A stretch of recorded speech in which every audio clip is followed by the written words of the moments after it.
Try. Try lang natin, ano, kung meron, no? Sige po. Mababa kasi kami nakikita, try lang. Sige po. Ano mo, yan. Okay. Tinanong ko kayo, taka hindi ako sumagot kayo.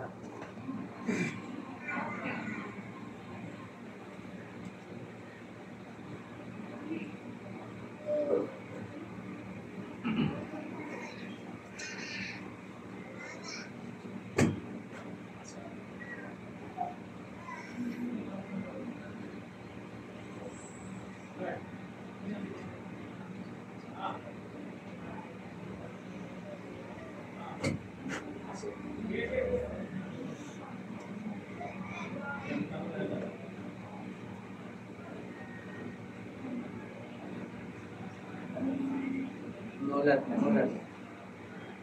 Focus ka ha, titignan natin kung may kumukulang Okay, siya ha. Focus ka lang. O isipin mo wala ka dito, nasa ibang lugar ka. Ibabakasyon ka, yun ang isipin mo. Pag may dahin. Yung dahil yan, kasi para makapasok kung meron talaga. Tigit kayo, sir.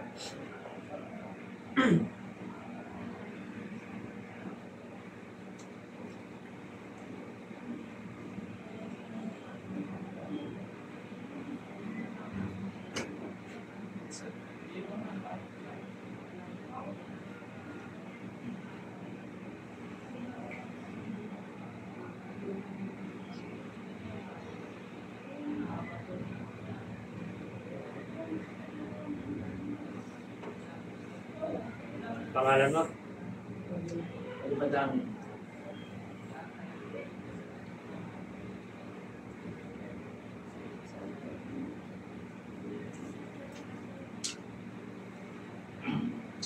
Yay, tabali. Palipad hangin po. Ibig sabihin po noon, may nagdadasal po sa kanya. Gamit po ang kanyang picture. Ganun po. Ngayon po, tatapalan ko po siya ng pangalis po doon.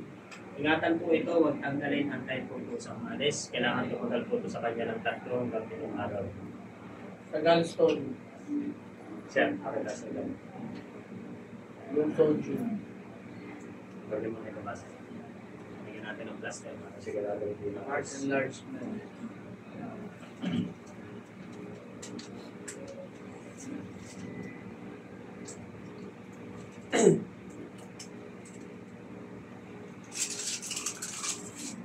Sige, sir.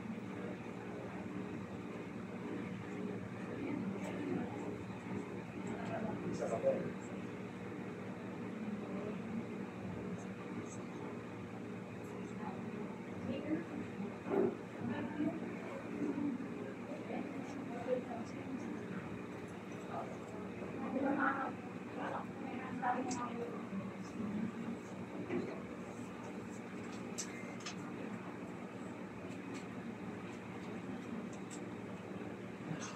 Sorry pa na siguro.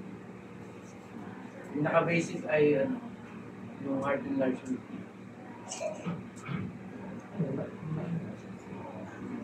Mamagayong po.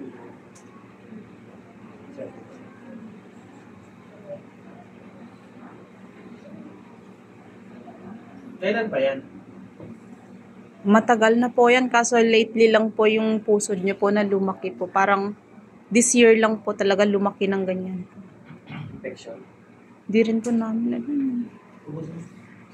Kasi every other month na po siya in and out sa hospital po.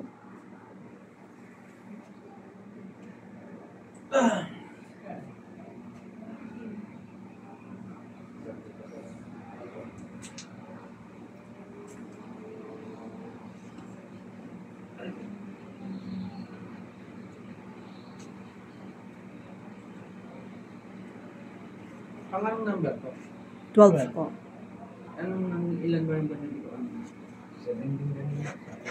Nadagdagan na tayo.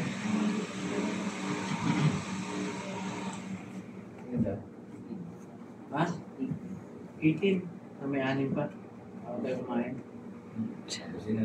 Mag-alas 12 na, hindi ba ako nakakain mula umaga? Paras tayo. Hindi pa naman nakakain.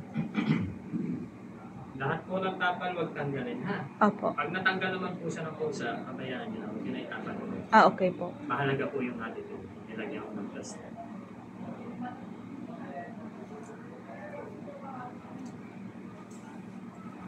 Manas hindi.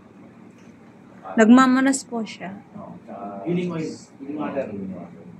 Para mawala. Hindi-dispendis na rin natin. Kasi parang nagsusugat yung ano na no? May nalabas ba tubig dyan? Wala naman. Sa paa mo. Nagtutubig ba? Hindi po. Hindi. Kaso yung ano niya, yung sa belly button, ay yung sa pusod po niya is ano na eh. Parang nagsusugat din po. Like, Laboring. Lahat yan. padagdagan mo na lang yung healing water nila. Taga-tubig na raw sila. Ayun. Isa naman yata sila. Gagawin niyo po yun every morning. Isang mansanas po sa isang araw. Kuha po kayo ng pulang mansanas, iwain niyo po yun. Tatanggalin niyo po yung mga buto. Then yung mansanas po, papakulaan niyo po siya sa 2 basong healing water. So, Okay. importante pa makapag-avail po ng healing water. Yung pinagpakuluan po ng mansanas kapag naging isang baso na lang o mas konti pa yung tubig, salain niyo na po yun. Yung pinakakatas lang po yung kailangan niyo. Yung po yung inumin ni Kuya sa umaga, yung wala pa pong laman sa sinura niya. Ay, okay. Parang yan po muna yung gagawin din yung ano, parang kape niya. Okay po. 30 minutes bago po siya kumain. Then make sure araw-araw niyo po yung magkano. Okay, araw-araw po ito. Oo. Tuwing umaga po ha. Tuwing umaga. Tapos ito naman po, Ganun ang ginagawa ko. Hanggang alas 3 ang ngamutan natin, pero alas 12 yung kakot. ito po. Kung ilan. Naman po, instruction naman po yan para po sa manas niya. Kailangan po pag natutulog siya, nakasandal lang po. Then yung paa niya po, meron po unan mataas. Para po yung tubig sa paa, mapunta sa pantog, maiihi niya po. Tapos nakalagay naman din po dyan ang kailangan niya. Healing oil po, ito. Okay. Andyan po nakalagay yung instruction kung paano po siya ihilutin. Pataas po lahat ng hilod. Yes. Tapos, nakalagay din naman po dyan kung ilang minuto po ang gagawin.